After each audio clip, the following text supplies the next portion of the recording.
Assalamualaikum, saya Ririn Rubiarti akan sedikit menjelaskan mengenai cara kerja pasar saham. Pasar saham, makin kesini makin banyak yang sadar sebenarnya investasi itu bisa juga buat siapa aja, seperti kita sendiri, tetangga, dan teman kita yang kerjaannya update grafik di sosmed setiap hari. Oke, mungkin kita sudah mendengar berbagai cerita tentang ini, tapi sebenarnya simpelnya banget gimana sih cara kerja pasar saham? Untuk menjawab itu, kita harus mengerti dulu kalau pasar modal yang sering kita sebut pasar saham itu memang beneran kayak pasar. Kita yang datang ke pasar sebagai pembeli adalah investor yang siap bertransaksi. Di dalamnya juga ada banyak toko yang menjual berbagai produk.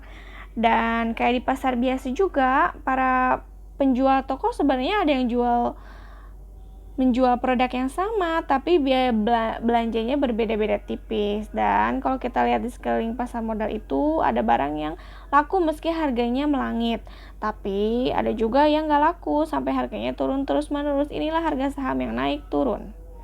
Tapi emangnya kenapa sih harga saham itu bisa naik banget atau bahkan turun gila-gilaan? Jadi sebelum menjawab itu, kita harus tahu kalau saham itu bukti kepemilikan modal sebuah perusahaan. Tapi nggak semua perusahaan itu ada di pasar modal, karena ada syarat yang harus dipenuhi.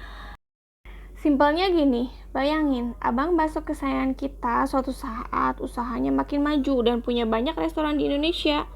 Terus karena tiap tahunnya untung, terus Mang Bakso berencana buat nambahin modal dengan berencana menjual sebagian kepemilikan perusahaannya ke orang lewat pasar modal. Apa yang dilakukan Mang Bakso itu disebut IPO. Nah, bukti kepemilikan itulah yang disebut lembar saham. Lembaran saham inilah yang dibeli investor dengan harapan bisa mendapat imbalan dengan dua cara, yaitu dengan cara kenaikan harga saham atau dari waktu perusahaan bagi keuntungan. Ini juga yang menjawab soal naik dan turunnya harga saham. Ya, semakin bagus perusahaannya, maka semakin banyak orang yang mau membeli saham perusahaan itu. Dan semakin juga menjulang harganya. Atau sebaliknya, kalau masa depannya suram, gak ada yang mau beli sahamnya. Mungkin harga saham jadi melorot yang paling rendah. Tapi selain dari performa perusahaan, ada faktor lain juga yang mempengaruhi harga saham. Dan itulah sedikit gambaran saham yang bisa saya sampaikan.